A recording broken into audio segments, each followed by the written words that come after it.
Crystal Rose. How you doing today? I'm great. How are you? I'm fantastic. So I need to dive right in on something because it scared the shit out of me when I read this. Someone asked you, what is your life's purpose? And you said to save humans from robot enslavement. What the actual fuck does that mean? Well, I mean, look, we are the last generation who lived in an analog world, right? Before there was internet and computer science and everything permeating everything we do. So at this point, we're moving at such a fast pace. It looks like robots are going to be taking over faster than we thought, and it's a really real idea. So my mission was really to help educate on autonomy and on creating AI that could potentially be programmed to autonomously destroy us. And I've actually brought that idea to different governments, including the White House, and talked about it quite a bit because I worked on machine learning and started to understand how sentient computers could be a very scary thing, a very real thing potentially in the future. Oh my God, that freaks me out. So are you more afraid, should we be more afraid of AI or automation? Well, so AI isn't intrinsically bad, and realistically, the thing we should be more afraid of is exactly what you just said. It's the human error. What if we program them with our image? That's super scary because we're actually programming in our own innate human faults. And I think that's a bigger issue. We might not be able to see that a computer might be smarter than us. And when we give it a decision-making power, it might make a decision that we don't think is morally good, but it thinks logically makes sense. So there are a lot of ways that this could go really sideways for us, I think.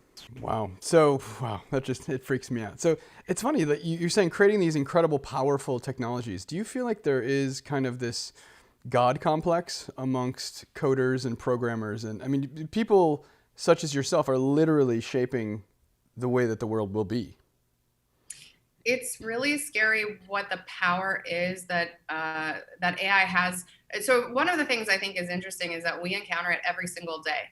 Like, you might not think about every activity you do having AI as a part of it, but actually it is. A lot of people have I have like the Alexa in my room, and I have all of these different devices, smart home technology, and that's the Internet of Things, and that's not really AI. So it's not like it's making decisions on our behalf. When do I make the toast? When should the lights be on? We're still controlling that.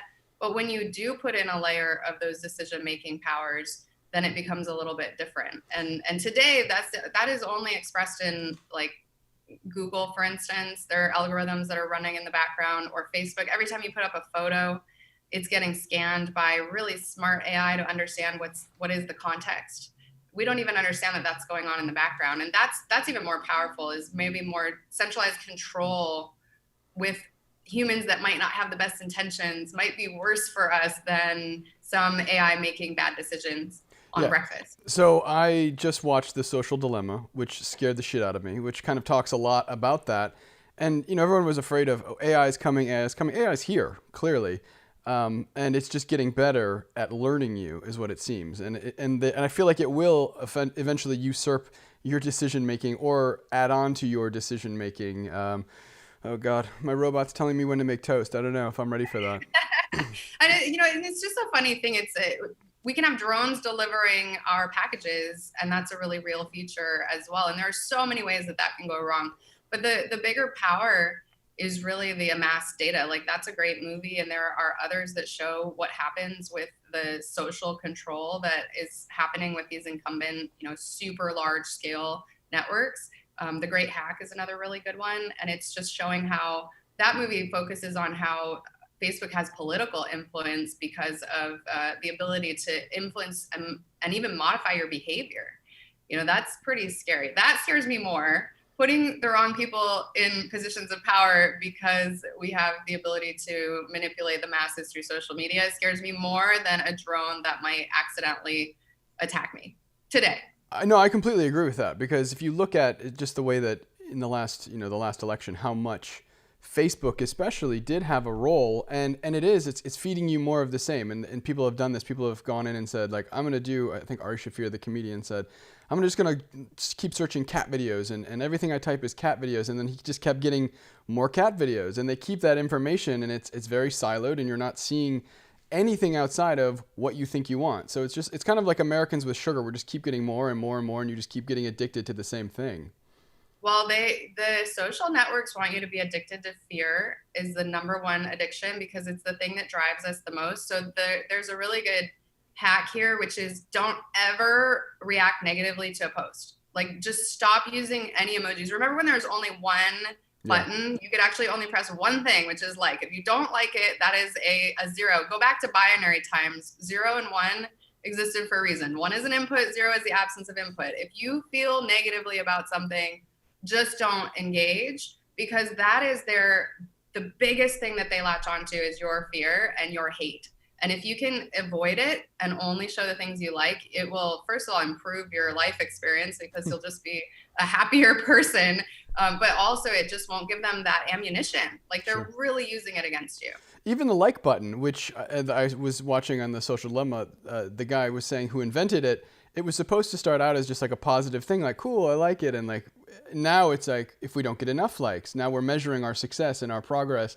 And, oh my gosh, I put up this post and I'm not getting enough hearts. I'm not getting enough likes. And it's created this whole other kind of mental huge errors in humans of now that's how we're weighing our successes. And there's a great episode on the Black Mirror about this as well, when people walk around rating each other. And it's so real. This is what we're doing every single day. Instagram is even worse for this because people have these expectations that, every photo has to be perfect. I think Gary Vee said, like, don't make your world an art gallery. It is not about curating the absolute best fake photos. That's not how it started. And that's not where we were before. Today, it's just now it's all driven by shopping, and a lot of people really fundamentally believe that their phone is listening to them or that Alexa is listening to them. Well, it is now that I just said her name. But they say that it's listening to you because the ads are so relevant or because the content is so relevant. I just talked about this celebrity. I just talked about this musician. I just talked about these shoes and it's coming up. But the predictive AI is so smart. It actually knows how to utilize your network and all of that data and to target you with precision. And that's just how it is. I've tried to, you can try to influence it and say things into the microphone to see if this works. Like think of something that you haven't thought of since like 10 or 20 years ago and start saying that thing over and over, see if it comes up. But not anything that you've been influenced by anyone else. It has to be totally random. Totally random. Okay. I've been waiting for Will Smith to come up. I keep saying Will Smith every day in my phone. Will Smith is pretty relevant, though. I would say like Matchbox 20 or something. That's like a band I used to listen to in junior high. Okay, Nirvana, right? And you just open up your phone, or there's some really great memes about opening up your friend's phone, like if they're going through a bad relationship, and you're like, therapy. You just start saying things into it. Codependence. Wait, now you're calling out my name. Codependence. Wait a minute. I think my phone's already heard that. My phone understands that from me already. Oh, Lord. Well, maybe it works. I can't say whether it does or it doesn't because we will never know the secrets of centralized technology. That is what makes it so powerful. I think this is my cry for help. I think you're going to help me get to better therapy. This is not something that is new to you. You started coding when you were 11 years old? Yeah. How does that even happen as an 11-year-old girl, which is not something that you would just be like, oh, yeah, I'm just going to start coding. It doesn't seem, you are the generation that was born with computers. I don't think we're that far off in age, but, I was probably almost a teenager before I really started, getting those 500 hours free on the disc for AOL. So how did you get into it? I was just a little bit younger than you when those discs came and I collected them. And, my grandfather, he actually just passed away a couple months ago. He taught me how to access the computer when I was very young. When I was 5, I had to type into DOS in order to play games. And so it was always really innate to me. It was just a way to communicate with the computer.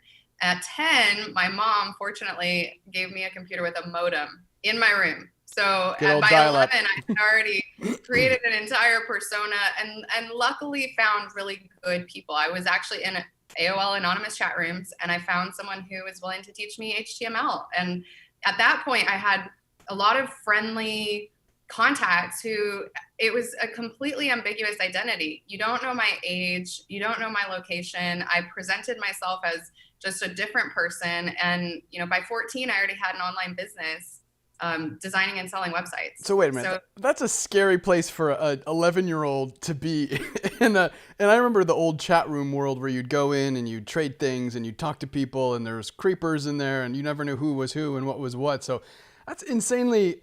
I don't know if I want to say just brave or naive or just. It's just incredible that it all worked out in the positive way. both. Hey, listen, it drove me to understand more about piercings and tattoos. I did buy a tattoo gun on eBay when I was 15, and my mom wasn't super happy about that because no one will let you tattoo them until you do the first one. So I had to do myself. Wait, So there were certain things that I learned that were not exactly savory, but I still learned entrepreneurialism. I learned how to homeschool. I started college at 16 because of the internet and because of the information out there. I don't know if my experience would be different. I'm sure it would if I had access to YouTube, because at that time we didn't have major networks with content that was being shared by everyone. We had very limited amount of websites. Everything was some giant e-commerce site at the time. Luckily I stayed away from the other side of the world in internet sites and subscription sites. But I think it was the most tremendously helpful thing in my world, because it was all self-learning, and every single person has the ability to learn anything they want today. The world's information is all online at your fingertips. It's so incredible what we can do on our own, without school. Well, I think to what you were saying, you really, back in the day, prior to YouTube, you had to want it and you had to really seek it out. It wasn't something you could do 5 clicks and you go, oh, I can watch 100 videos now on how to code and how to do this. It's a proof of your drive, especially I love the fact that you just glossed over the fact that, well, I started college at 16. Okay, Doogie Howser. But it's a testament to who you are and your drive and just the uniqueness of your story is that you really, really like made this your life's work at a very, very young age. Yeah, absolutely. And Google wasn't even really a thing yet. We had search engines like Dogpile. There were just so many different, and that was even later in the game because that was post like Netscape. I remember telling my mom that AOL isn't the internet. You can actually leave AOL. You can just connect your computer to the internet. There are these things called browsers. You can browse the internet, and just this exploration into how you interface with a computer and what it can do. That was the fascinating part. And that is why when I started my business and later got into building out technologies, I wanted to get into AI because AI can potentially create technology on its own, can potentially help us to replace some of those jobs that people don't actually want and open up our ability to have a more creative life experience. Now, where do those people that get displaced? I know that Andrew Yang was a big, he was always talking about automation and kind of freaking people out, which is a real thing to freak out about. What do you do with that population of people who are displaced from the workforce? So my grandmother actually worked on an assembly line for 30 years. She worked at Ford Motor Company, and my grandfather was a computer engineer. Yeah, the same company, and it was coming into her world just at the end towards her retirement that there were robots and automation coming onto the line, and one robot would do the job of about 10 people, but it needed a manager. It needed somebody to program it, and it needed somebody to keep it in check. So that shift happens. You have drone operators, you have different levels of people who can come in. That's not accounting for 1 in every 10 people, the other 9 people still need a job. But I don't think that we'll have a shortage. I think it's just going to shift in what, right? Like Facebook alone, I was just looking at this class action lawsuit. They have 12,500 people who were content moderators are suing them for PTSD because they had to moderate bad content. And because there wasn't an AI in place to be able to detect nefarious content or bad images, this was all human. But in what world does that exist where 12,000 people can have a job just looking at content? And by the way, your content's being monitored by, but that is something that we think about. I don't even know what the possible jobs are, but they're there. And it just is going to be a shift, kind of like what has happened with coronavirus. We're all in our living room now connecting remotely. So as long as you have a computer and an internet connection, you can get a job. I love that. I love that attitude. So I think that it's so interesting that you are a woman in a very male, bro-dominated culture. What advantage do you think comes from being a woman in that field? Advantage? Yeah, advantage. No, and that's the thing. I think a lot of people would ask you the question like, how is it to be up against the boy? And I don't like to think of it that way. I like to think of it having a woman's point of view is, how boys come in and we want to, take charge of everything, and not saying you can't take charge, but I think we have this ability to dominate situations, whether we're capable of it or not. So it is nice to have a softer perspective sometimes. Oh my goodness, it is a man's world in the business world. It's not just tech either. You can look at like the creative directors, for instance, in advertising. It's 3% women, and they even have a conference called the 3% Conference. So I've been around a lot of industry. I've been primarily a technologist, though I love dabbling in the design world too.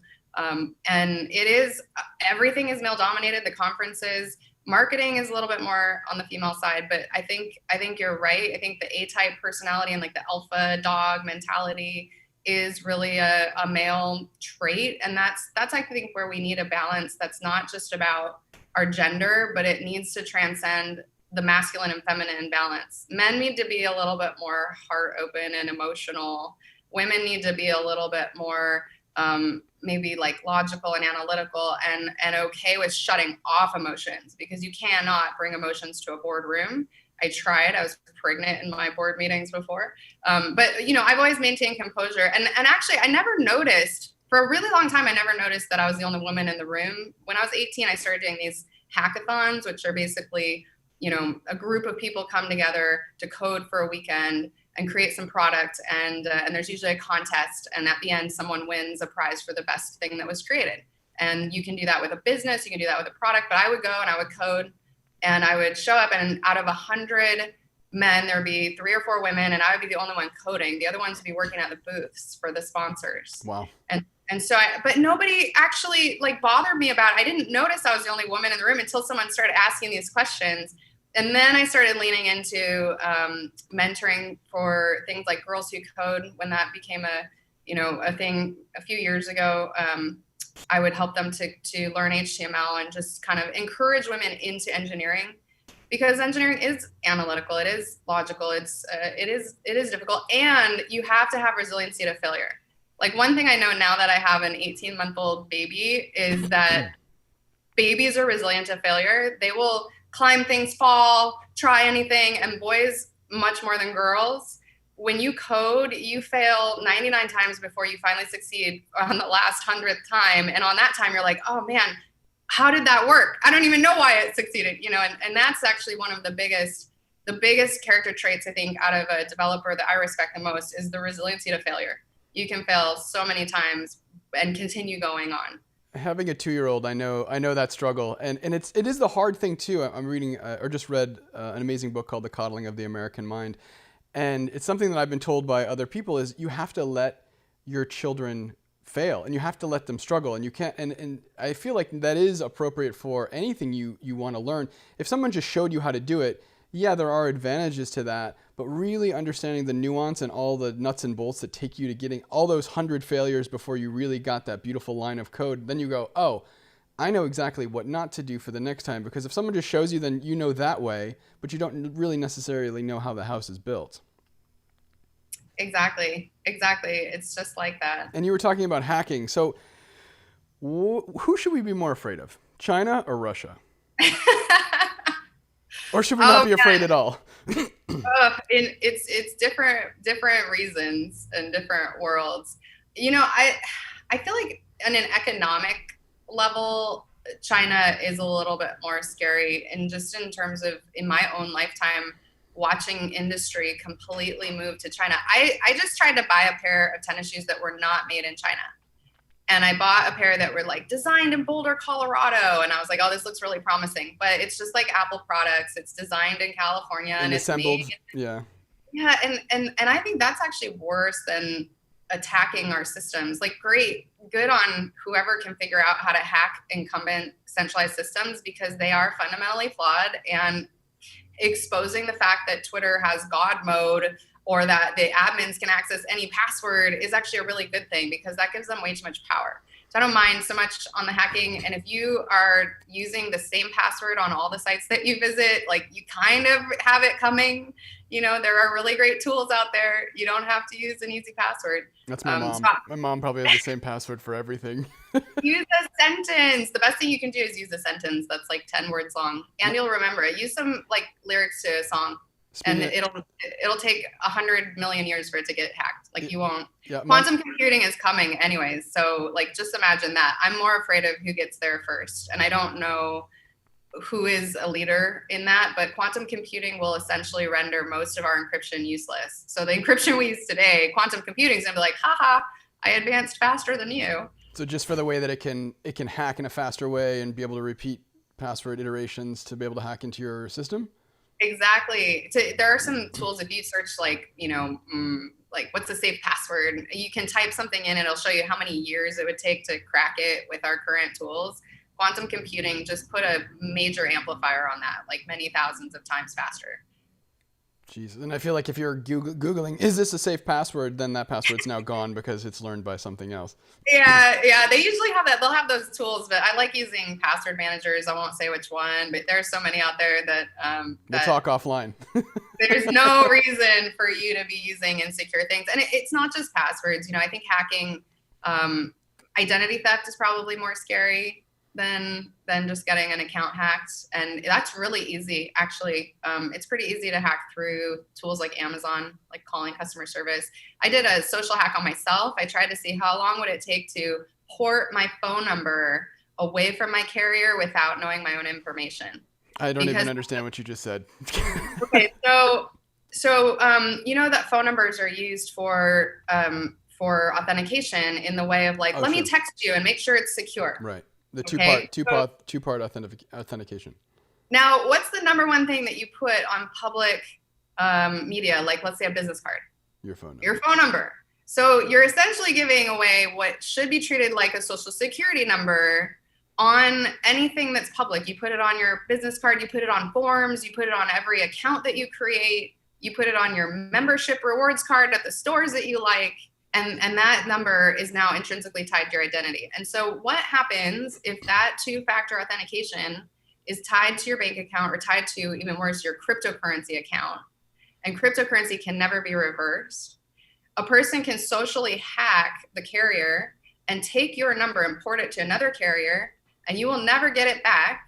And they can then go and two-factor authentication. Oh, I forgot my password on every single site. Forgot it on Amazon, forgot it on my email. I have it as my backup on Gmail and on Twitter and on everything else. So if you look at what's been going on, hundreds of millions of dollars of crypto have been stolen simply by people porting their number away from their carrier. And when I found this out and someone had tried to do it, AT&T sent me a little letter that was like, oh, sorry, your phone might have been off for a day or two because somebody tried to do something. It wasn't exactly those words, but basically they said like, sorry, there was some security flaw. So I was like, I'm not going to go with AT&T anymore, because I've seen all the class action lawsuits. They're getting hacked a lot.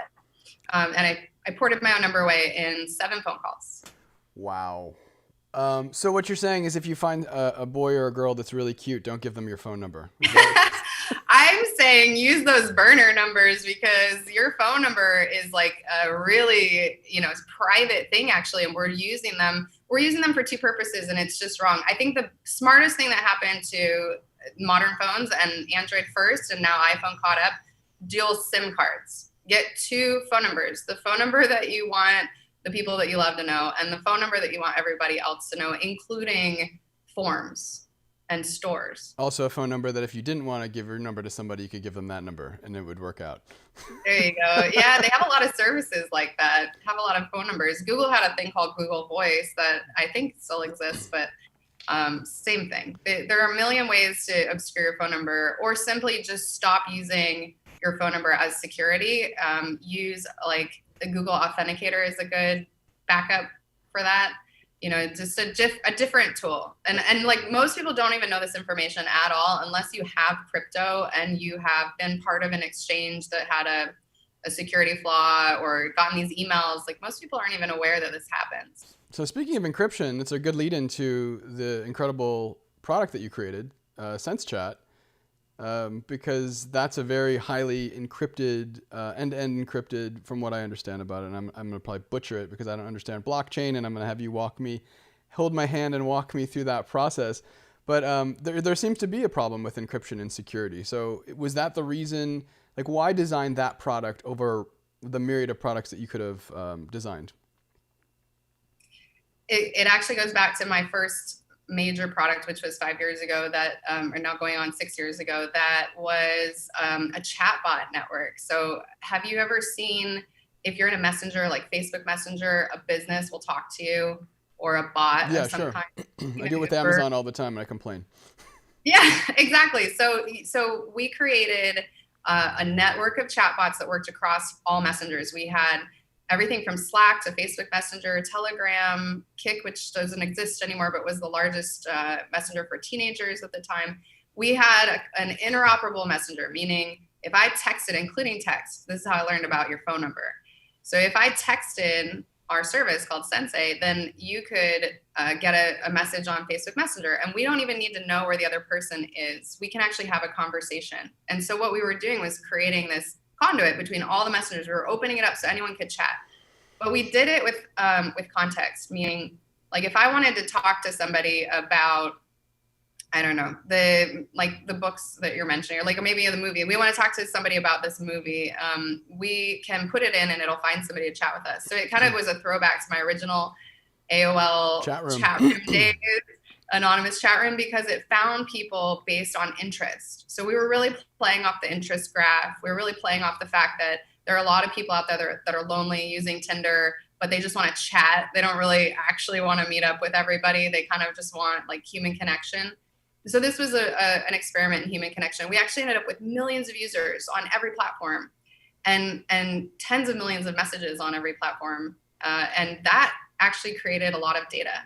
And so we threw machine learning on it, and we started looking at all the data, and we started realizing we have conversations from every messenger now.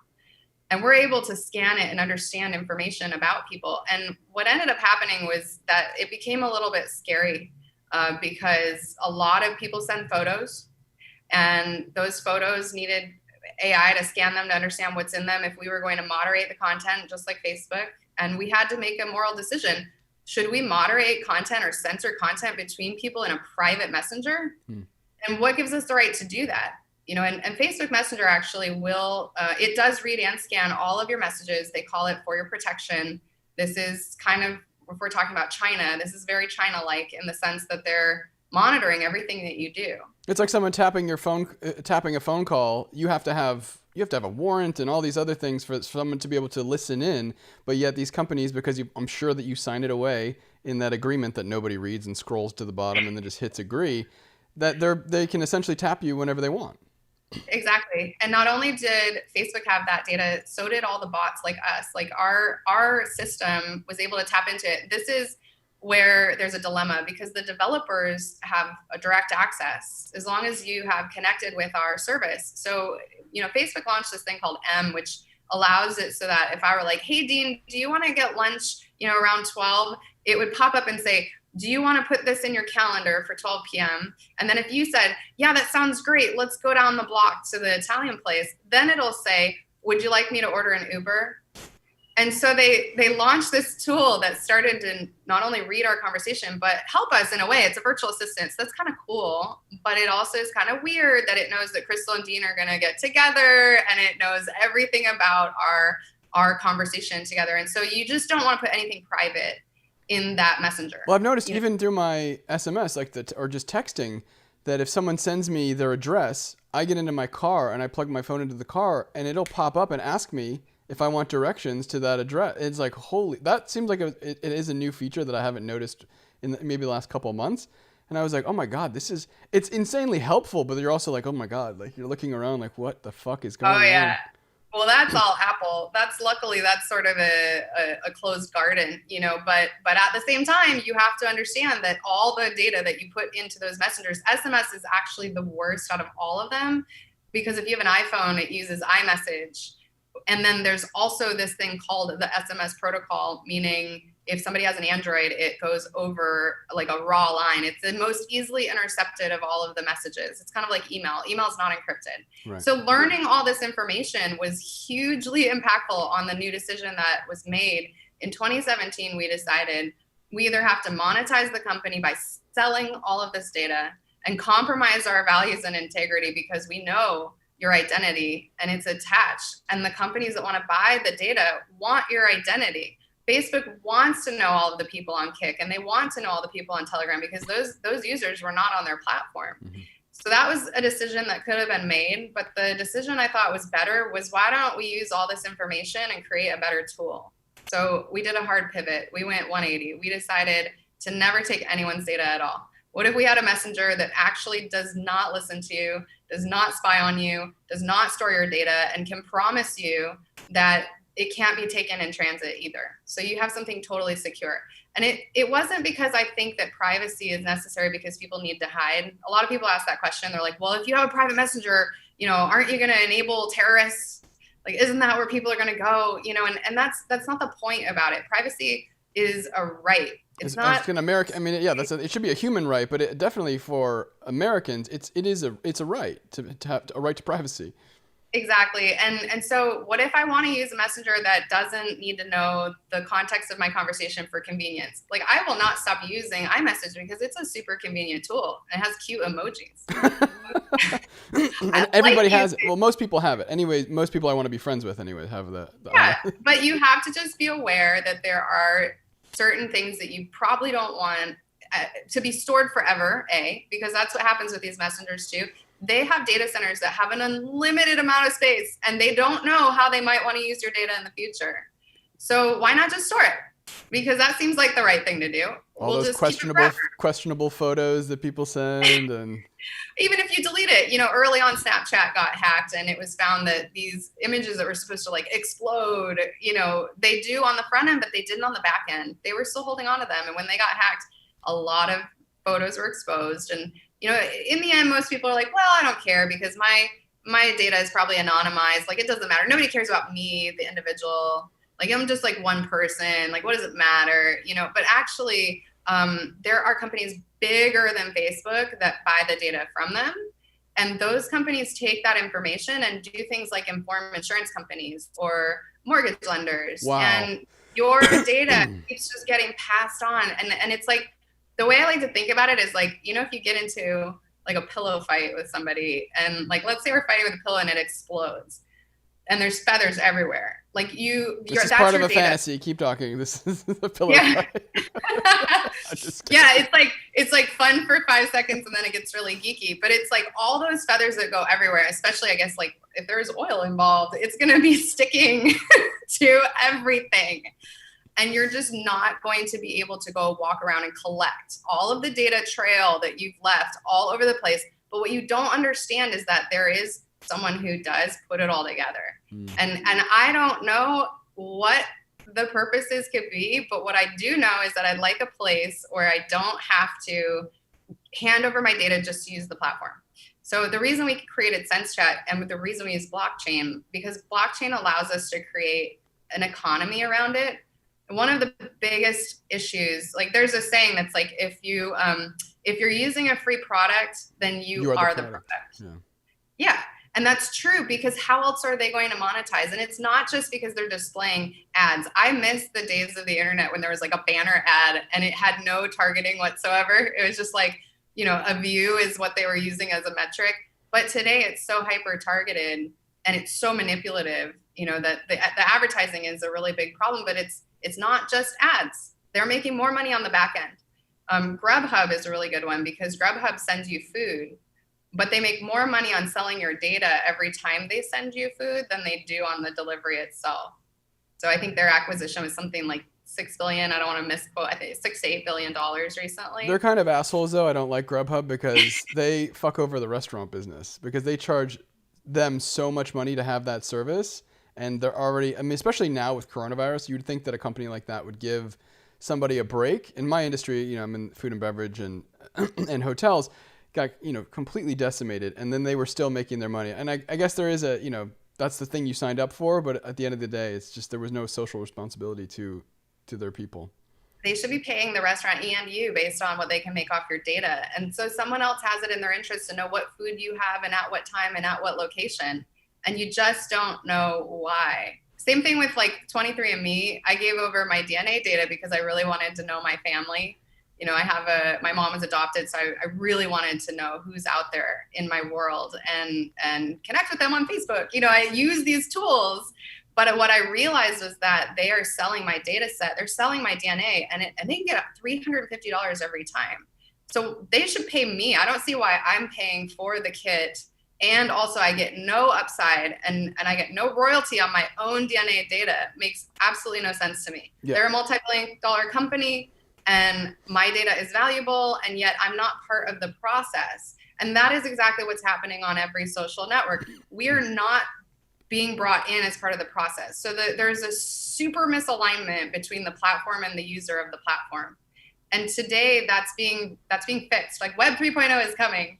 I'm so excited because I got to experience since 1.0 the evolution of the web, and 3.0 is when we, the users, get to share in the revenue. And that is what blockchain is helping us to do. Yeah, so just dive a little bit into blockchain for the, you know, especially I've kind of know a little bit, and I think most people think that blockchain is synonymous with crypto, and Bitcoin is probably the first way that you heard of something built on the back of blockchain technology. But obviously it goes, you know, now it seems like everything or more things, you know, it's become more and more prevalent to build things on the back of the blockchain. And how exactly does it work? I think blockchain is a really good word for people to start to understand, and it's almost synonymous with database, or in some context, internet, right? So at one point, the internet started allowing people to build applications or websites, and this is blockchain. People are building applications, and the first one we heard of is Bitcoin, because it actually was part of the entire establishment of what blockchain is. If it hadn't been decided that they would split the two words, actually it used to be called Bitcoin, the technology itself. So there was Bitcoin the token and Bitcoin the chain, and that's highly confusing. So that got thrown out thanks to the people who've been involved in that process. So now we have this technology called blockchain, which at the most basic level is literally just a shared transparent database. Think of it like that can't be manipulated by any one entity because it's not centrally controlled. And so if you think of like, do you remember Napster? Yeah. The way that Napster worked. Did you ever download music? Never stole music in my life. Okay. What are you talking about? Oh my God. Off the record. I didn't say steal. Okay. But the way that Napster worked is that I would put a song up. Hey, Nirvana. I'm trying to get it to, I would put a song up, you know, on my computer. I'd host it on my computer, and then many people could come and start downloading that song. And actually, if you had the song as well, it would be like, Dean has a song, Crystal has a song. Now 2 people have it, so it can download even faster because it's taking bits of it from our computer. It was a distributed network, meaning lots of people were involved in hosting the files and in providing access to download them. And so in order for the network to stay up, it needed people to keep their computers on. So, you know, back when I had the big vanilla giant computer with a modem in my room, I would run it overnight, you know, to not do anything illegal with music, but I would run it overnight so that I could be one of those nodes on the network. I didn't even know the word yet. I don't think we had that word yet, but I was being one of the hosts, and that, you know, I would get really mad because we had call waiting, and if a call came through, it would drop the connection. But, you know, that is essentially what it is. It's a distributed network where the people who are running the network are just validating the things that happen in the ledger. So if it's a transaction, for instance, because I'm sending you Bitcoin, that has to be validated by everyone on the network. And because it is validated by everyone on the network, it can't be reversed without everyone's consent. And no one is going to consent in a mass fashion. And so, you know, as a block of these items are put together, then they get added to the chain and they keep getting added in sort of a sequence, and that is the blockchain. So it's a really basic system. It's just that my transaction to you, whatever Bitcoin I sent to you, my wallet and your wallet are recorded together for that transaction, which is kind of anonymous because it's a long, really complicated hash. But now that we have lots of new cryptos, we're using usernames, and we're using things that are tied to our identity a little bit more. So it's interesting to see the evolution of it, because now we're more like Switzerland. Now we're like, okay, this is definitely Dean's wallet, this is definitely Crystal's wallet, and they just made a transaction happen. And so that's sort of the transparency. There are privacy coins out there that scramble the data, they scramble the metadata of the recipient and the sender, because they think of it more like email. Like, you don't really want to know who's emailing who, or like in a chat platform, like our messenger, we would never show on a public record like who's chatting with who or sending a private message, because then you can start to put things together if you know the recipients and the senders. That is something. Sorry.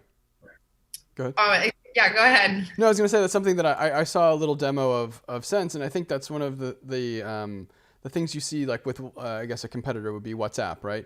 If you get added to a group chat, your information's all out there, whether you want it or not. If someone just decides, hey, I'm going to put Dean on this group chat, and then now everyone in that chat, whether I know them or like them or want them to have my personal phone number, now my personal phone number is available to everybody.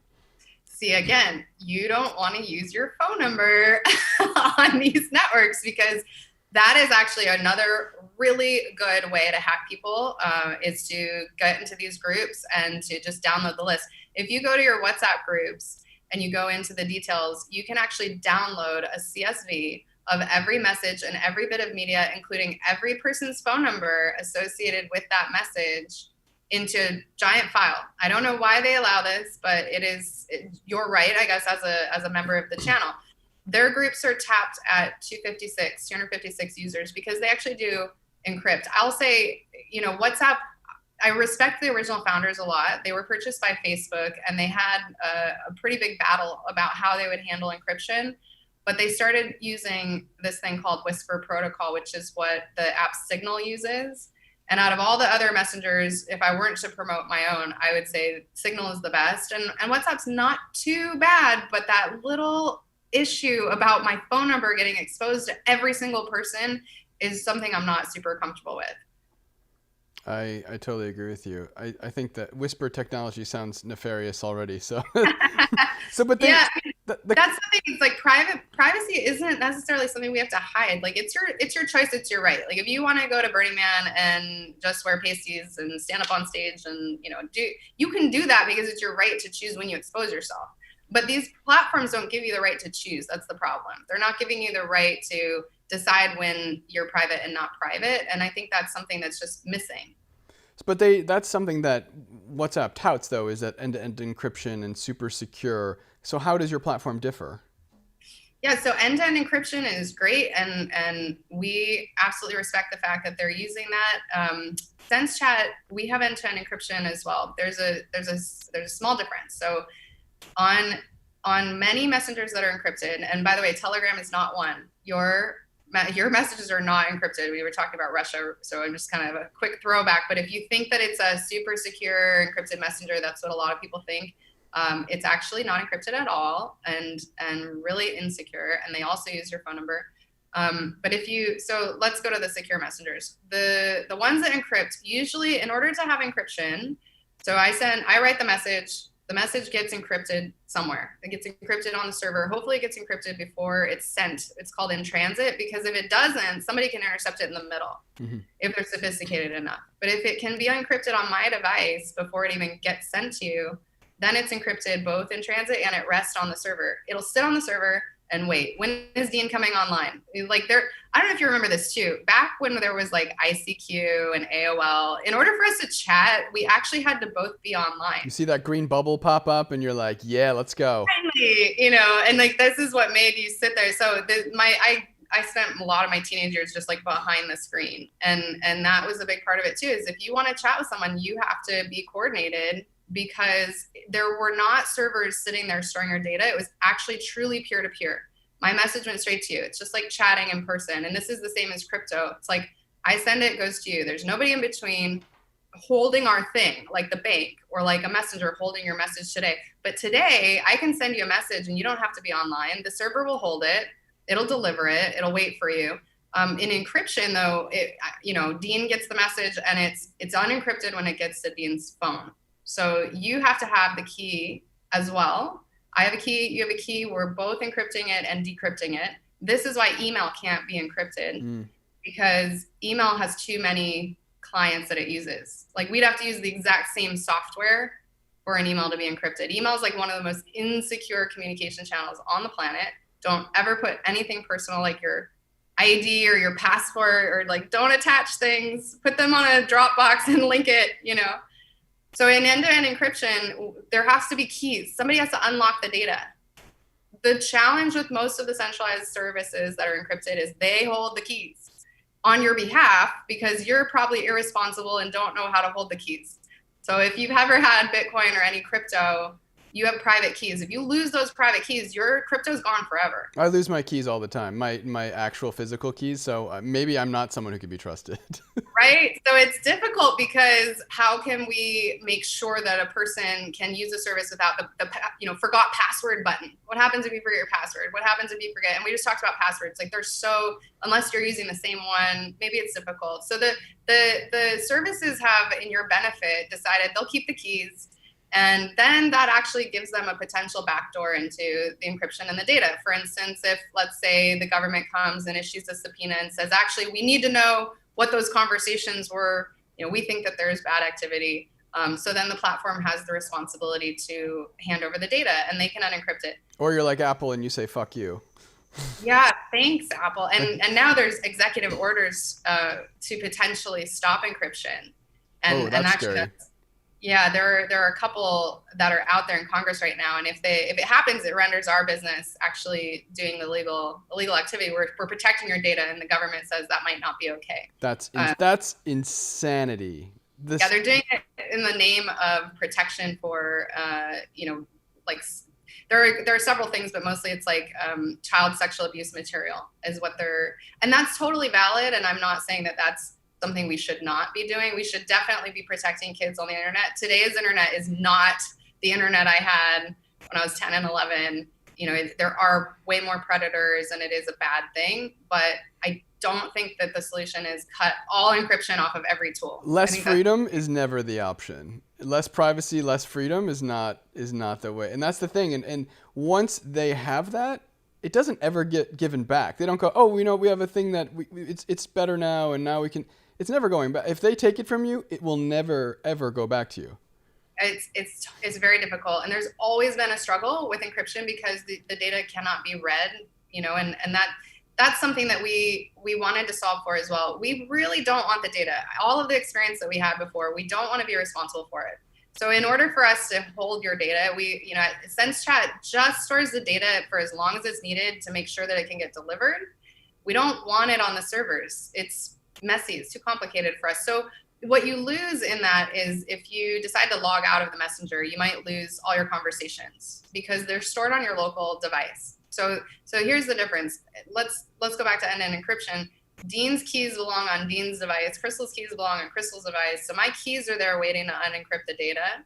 And when that data comes in, I can unlock it. And we've done it in a way where SenseChat can manage it on your local storage and you don't have to worry about losing it. But if you lose your phone, you won't be able to log back into your account. That might be troubling. So we have actually attached the phone number, but we've done it also in a different way. We've hashed it. And I still recommend that nobody uses their actual device number. You can use a second SIM number. You can use a different type of number, but as long as you have a unique phone number attached to your identity in some capacity and that you're the only one that can access, then you can log in. And then your device gets the keys. And we don't have, as a company, we don't want the keys. We want to be more like a decentralized company. So you're not selling the information. So how do you make the money on the platform?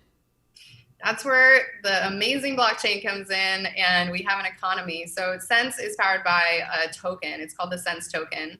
And the token is there to encourage people to continue to use all the different features, as well as give them an incentive to come back every day and to prove that they're a real human. So one of the things we say is that SenseChat has no BS. which is no bots and no spam. We are really, really strongly against the use of bots in chat, and this goes back to our history, but it also goes back to the fact that that it's not been useful for anyone unless you're talking to, like the Uber AI and it's helping you to schedule something. The bots are not that good, and most bots are used for spam content. They're there for marketing. They're joining the groups. They're scraping your data, just like I was saying with WhatsApp. When you have a bot join a group, it's bad. WhatsApp opened up to bots a couple years ago, and it's a little bit scary just to think that there might be some non-humans in your group taking down all the data and doing, whatever with it. We don't know. So we want no bots, no spam. So in order to validate the network, just like being a node on the network, like the other tools, you press a button and you earn tokens, and that's it. It's really simple. You earn tokens. The tokens are valuable. You can create channels. You can upvote content. Every time you do a like, it essentially sends a person a token. So you're creating this virtuous economy with the tokens, and everyone gets to make sense that way. I love it. Makes sense. So is it the more you use the platform, the more it mines for you? Is that how it works, or is there something physical you have to do to mine the coins? You just press the button and you mine. So we love mining and the concept of mining. We hesitate to use the word because people think of Bitcoin mining and resources. It takes no resources from your phone. So it's not using your hardware. It's literally just validation on the network. So you can earn tokens every day just by showing up to the app. And there are other services that you'll see that are doing very similar things. There are competitors to YouTube. There are competitors to Facebook. This is Web 3.0. You're going to start to become part of the revenue sharing process in the new world, the new digital world. That's amazing. But so what you were saying, basically, it's not taking up any energy on your local phone, but blockchain technology, there are millions of servers running constantly to continuously mine all of these things. There's a huge, obviously, an environmental impact with that. Like, what's the plan for the offset for all the energy that has to be consumed to mine all of these things? A carbon token. We can we can do a new. So I agree with you that it's a very inefficient process. Bitcoin being the most inefficient.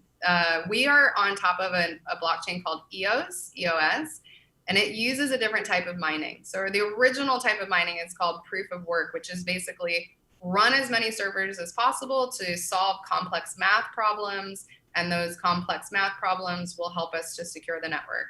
And thereby we reward the nodes, right? We give them tokens, which is why Bitcoin will continue to run until all 21 million tokens are distributed. Today we're at like 17 something million. People always wonder, like, is Bitcoin going to end? No, not as long as these new tokens can be mined and minted. There will be nodes running forever, or at least the next 100 years until they're all mined. There are a couple other chains that are big that people might have heard of, like Ethereum, that have the same proof of work system. But what is happening now is that the other chains are coming out with new methods that don't eat up resources. So EOS uses a method called delegated proof of stake. And the resources on the network are only what needs to actually be used to host what's happening on the network. So you buy RAM and you buy CPU.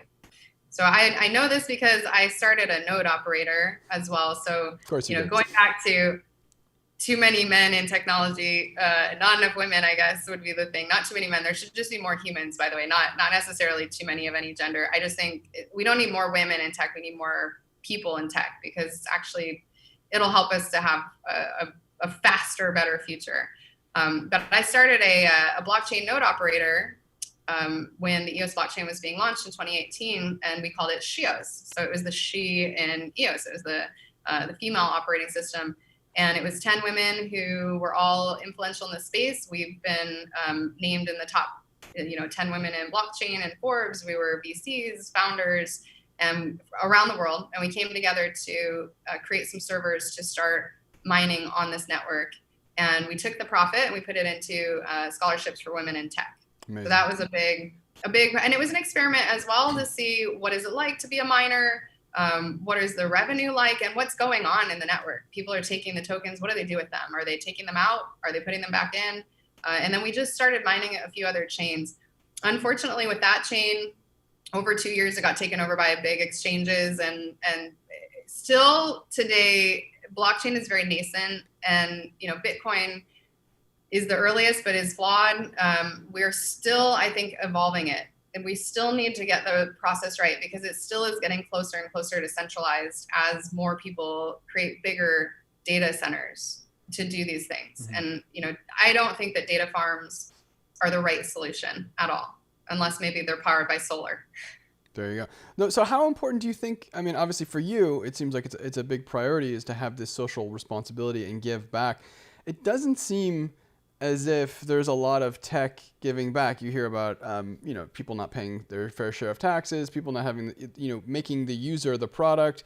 It seems like a very one-way scenario. I'm not even saying for the user experience, but just in general, like you said, getting more women to code, I know you have a lot of charitable arms of what you do. So I know that's important to you. How can we get it to be more important for everybody else? Everyone has to become part of the process, I think, and this is the movement towards getting people into the economy of the thing they're using. First, we're going to have to detach from our idea that everything on the internet is intrinsically free, because once we do that, we can take away the power from all the revenue being in centralized control of people we might not be happy with, or maybe aren't making the right decisions, and we can start to direct it ourselves. I think that now that we all have a computer in our pocket, which is incredible to think about. In the last 20 years, the movement towards every single person having a device, and even in places like Africa where they didn't have desktop or laptops, they've leapfrogged it. They're straight into smartphones. That power might have other possibilities, like being able to mine on networks. You can find different ways that you can share in the process. I don't know that we're going to be able to impose social responsibility on companies that are already extracting so much. It just seems almost like a losing battle. So for me, the solution is really getting to finding ways that we can be more socially responsible ourselves. Like everyone always says, vote with your wallet, and you can do that. Just like I was trying to find tennis shoes that were not made in China. It's harder and it's more expensive and it's more challenging, but it's the same thing with our digital tools. If you're going to be on the networks because you want the perks of whatever it is, their software or the reach that they have, you just have to understand that, they're not going to necessarily be the socially responsible company you want. But I think everyone should try at least one new decentralized or distributed social network this year. Like 2020, they will all be launched. At least by 2021, try to have yourself on a non-Facebook. Like find something that gives you some crypto as a result. Like I would say that everybody should at least try that one thing, and you'll end up having tokens in a wallet. You might not know what to do with them right away, but imagine if somebody was in 2009 or 10 said, hey, take this Bitcoin. I'm just going to give you like little bits of this thing called Bitcoin. Today, you would have wanted it. Today, you would have said yes. Back then, you were probably like, I don't know what this means. No, I'm not going to run my computer overnight. No, I don't want to, be a part of this. But today, in retrospect, you wish you did have those tokens. Well, yeah, there's that story of the guy who bought a pizza with like what equivalent would have been like, I don't know, $100,000 or whatever in today's Bitcoin, or some ridiculous story. He spent 10,000 Bitcoin. What is that worth in today's market? Well, I think Bitcoin today is around $11,000 each. Yeah. There's actually a Twitter account where you can track, it puts the daily value of his pizza automatically every day.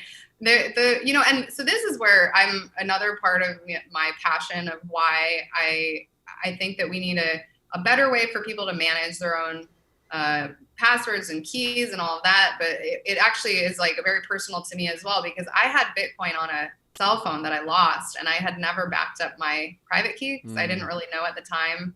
It's still 2014. I should have known at this point, but I didn't really think about the fact that the wallet wasn't going to have helped me store anything. And when I lost it, the company couldn't do anything about it. And I lost 200 Bitcoin on a phone. Whoa. Yeah. 2014, it's still painful. Today, it's one of my greatest mistakes. Well, at least you didn't know what you didn't know at the time, so you didn't know how much you were really in the hole for the future.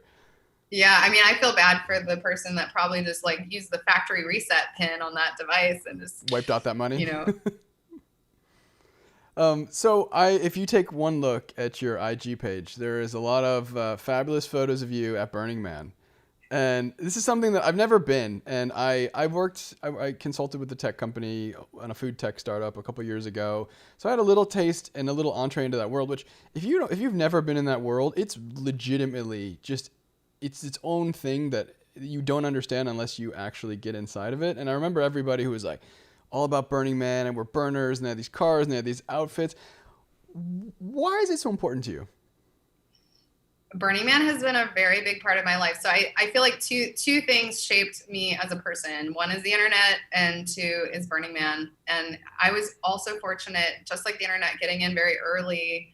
I was at Burning Man when I was 17. And that was my first, I got like the Willy Wonka ticket, like the golden ticket. Somebody gave me a ticket and I went, and that has radically changed my outlook on life and who I am as a person, because the values at Burning Man are something that can be applied to all life. There's 10 principles. It's almost like the 10 commandments, but it's more of a community driven principles. It was born out of how the community operated.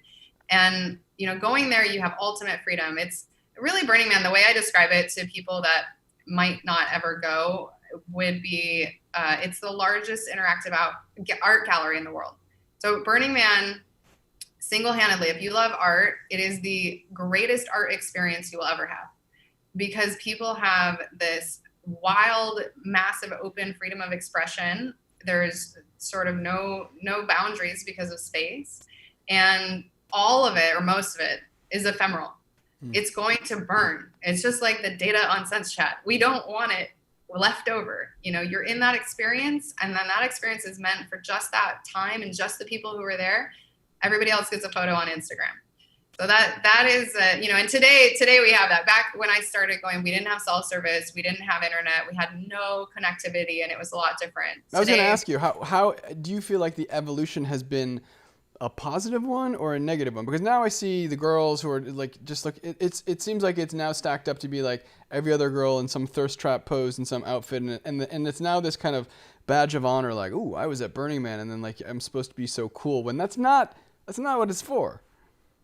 Well, it's everything evolves, and there are positives and negatives. I think that if you had the experience 20 years ago, you're more likely to have learned a little bit more about self-reliance and responsibility on the planet, and you probably had a harder time because you're in a harsh desert environment in a tent.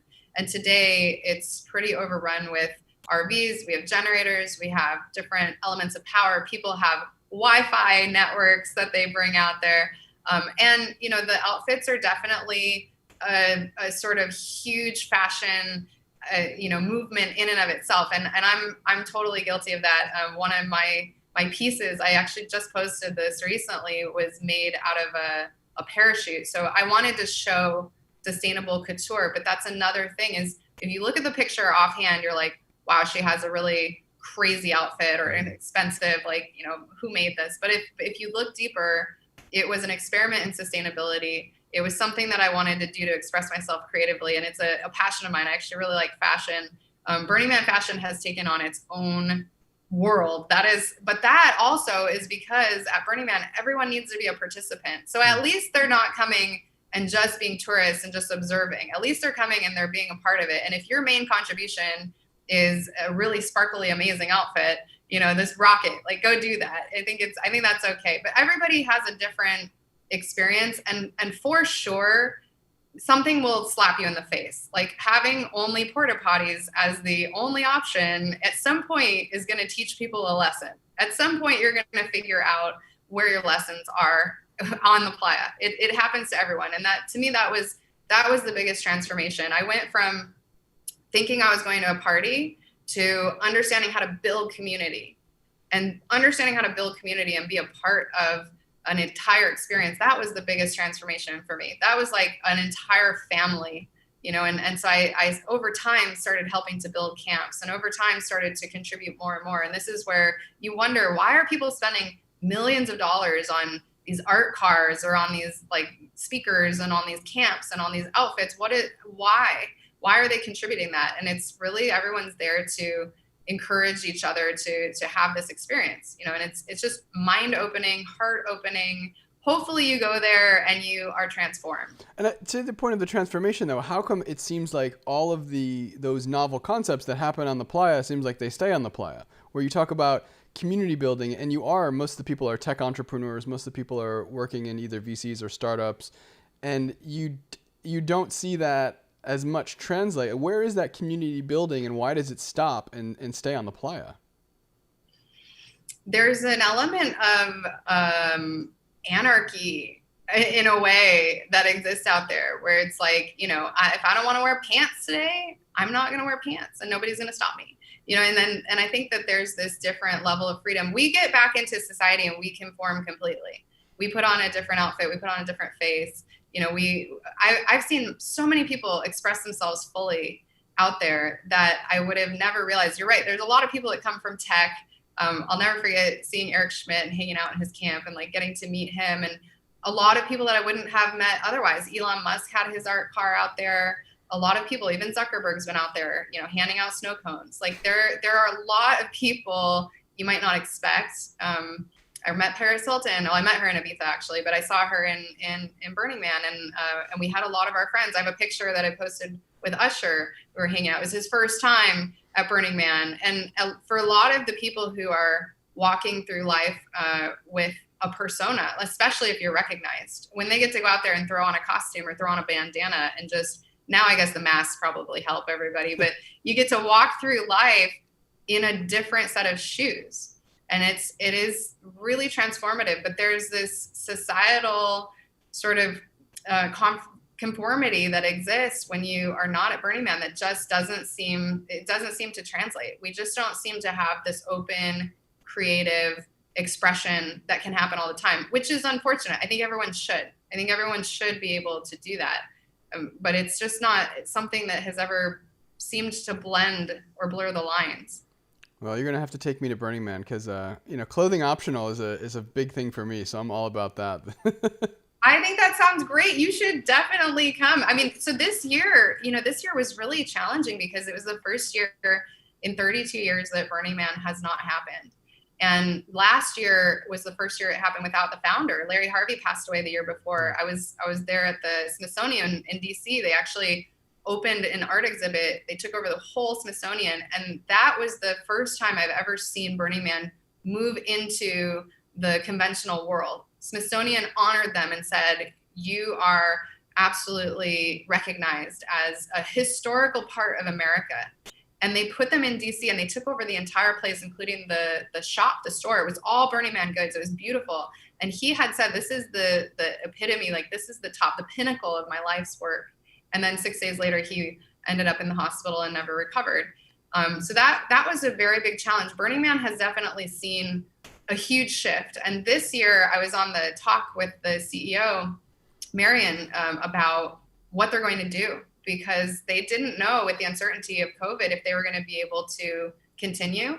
And early on, they had to decide, do we take all the ticket sales in now, which we use for operating expenses, and potentially not be able to pay them back? Or do we cancel the event? And when it got canceled, I was pretty devastated, actually. This has been a yearly part of my life. It's like the Mecca for me, you know, and this is my religion in a way. And it's actually that big of a deal. And so when that happened, I jumped in with a bunch of other people to create virtual Burning Man. And we actually created virtual Black Rock City. And that was what I ended up doing this past, the last week of August, first weekend of September is when when Burning Man goes on. That's amazing.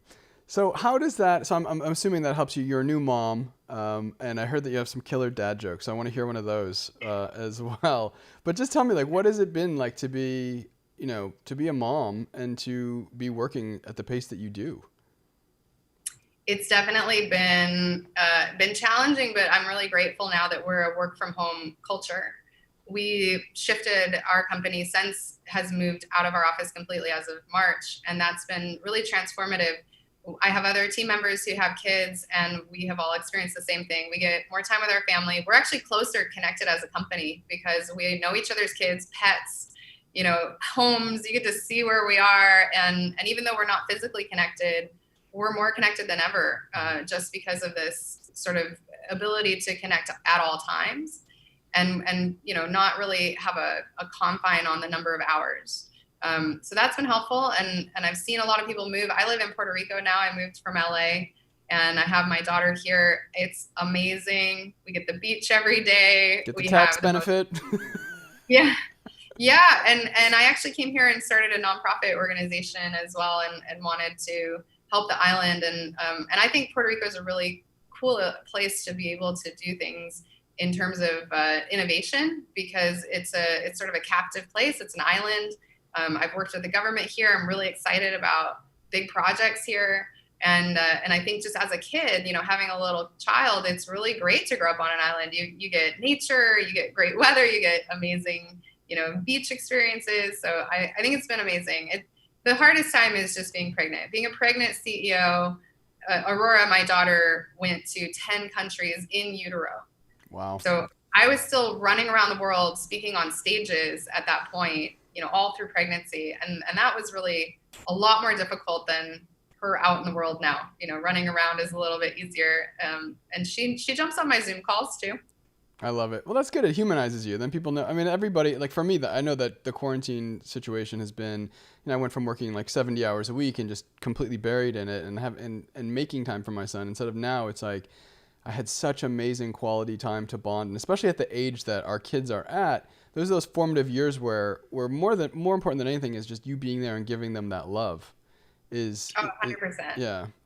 So what's your best dad joke? Lay it on me. My gosh, I mean, dad jokes are really hard to just come out of nowhere, but let's see. Well, I don't know. I guess if you saw my Burning Man adventures, you'll know that everyone calls me a unicorn. So do you know why unicorns are really good at dad jokes? I don't. Because they're corny. Oh, I like it. Did you know that there are no canaries on Canary Island? I did not know that. And it's the same thing for the Virgin Islands. There's no canaries there either. See where your mind went? See, I already knew. Yeah. I already knew. That's my Okay, my one. I got. That was good. See, mine is like PG rated, but that's actually pretty funny because that's like Disney movies. Like the kids don't get the jokes. Exactly, and it's still clean. It's just that All right, so I like to end everything with a little bit of my version of the Proust questionnaire that I've kind of like doctored. Just a couple of the versions of the questions that I'm just gonna throw at you, and whatever comes to the top of your head, just answer away. What's something you learned about yourself in quarantine? Oh my goodness, that I have abs. Yep. Yeah, I decided in quarantine to start working out, and I am so happy with that decision. Nice. Turns out you just need a yoga mat and an app.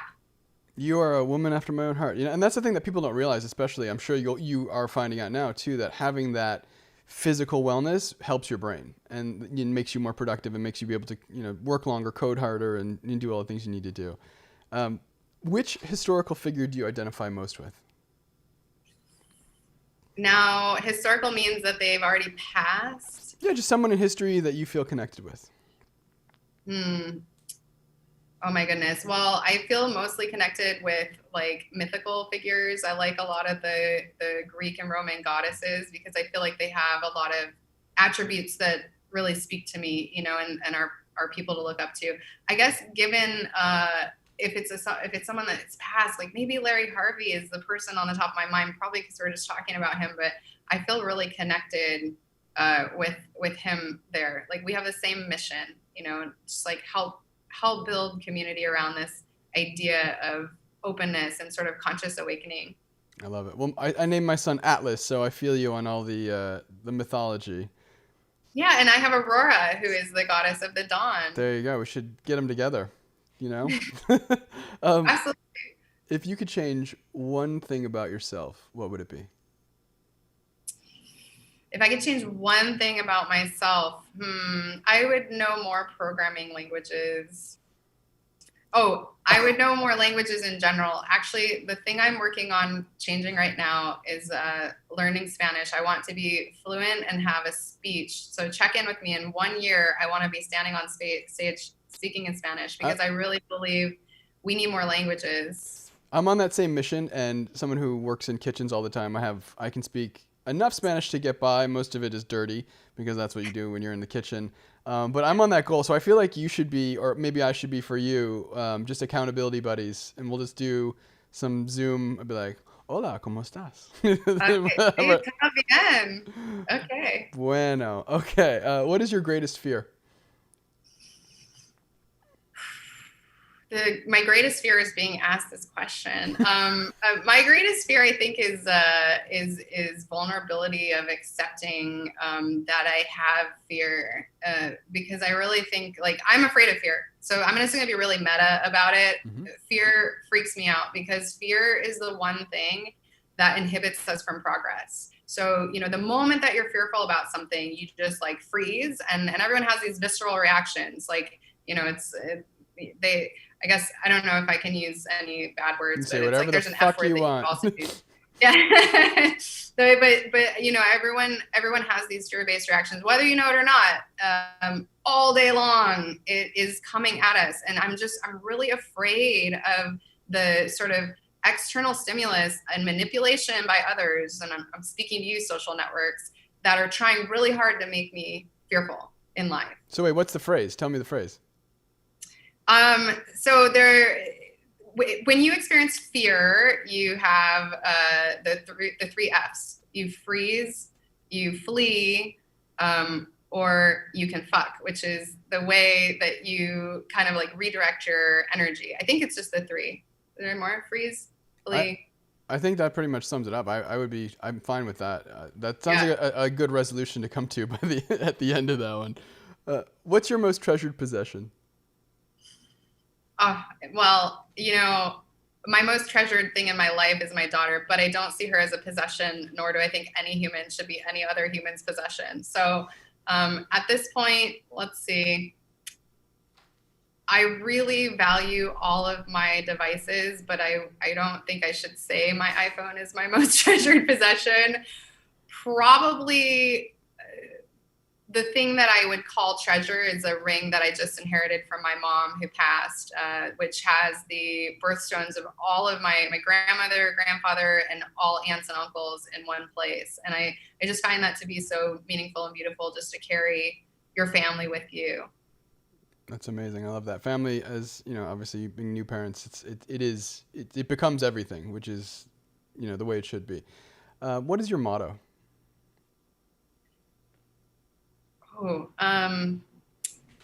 Be a unicorn. I love it. You can be anything, be a unicorn. I know that's unicorny as well, but I really think if identifying with a spirit animal has been really impactful for me, and just putting myself into the mentality of like, what if anything is possible? The thing a unicorn represents to me is that there is nothing that is impossible. The word impossible itself contains I'm a possible. So I just always like to subscribe to channeling my inner unicorn in all challenging times. I love that. And I think as humans, we don't realize that enough, how much we do have inside of us, and that everything is possible. And I think that is an amazing place to end. So where can we find more about SenseChat? Sense.chat is where you can find SenseChat. The app is currently in beta. We're just now rolling out to our early access users, so anyone can sign up there. But the app is coming out this month, and I'm very excited. If you want to chat with me, you can find me at Crystal on the app, and I would love to have a private message. I'll make sense with you. I'll send you some sense tokens. Amazing. I love that. Well, I'll be looking out for SenseChat and your newly found abs, which I'm sure we're going to see on Instagram coming soon. My before and after is pending. I cannot wait to get my abs on Instagram. It's been a lifelong dream of mine. I don't know if I'll evolve to the butt quite yet. I know that would increase my likes. I've seen the metrics. The moment that you put your butt on Instagram, it has a lift. No pun intended. Yeah, no pun intended. Well, someone who has probably, if you ask any of my friends, way too many ab photos on my Instagram. I can tell you, it definitely does get more likes than not. I haven't done the butt thing yet, even though I do have a pretty big ghetto booty from being a dancer. But we'll see. Oh, nice. Well, I will tell you though, all of my photos with Aurora get like double the Always. likes. So I think babies over butts. Babies over butts. I think that's babies over butts 2020. And if we do we'll do a butt photo together. That'll be the big release to. Oh, perfect. Oh my God, this is great. Collaboration always wins. Collaboration is the best. So thank you so much for collaborating with me, taking the time. You are such a fascinating woman, and I can't wait to really just to dig into your application and just learn more about you and just follow the journey. I love it. Thanks so much. Thanks, Dean. Yeah, come have a private chat with me. All right, Crystal. I'll talk to you later. Bye. Bye.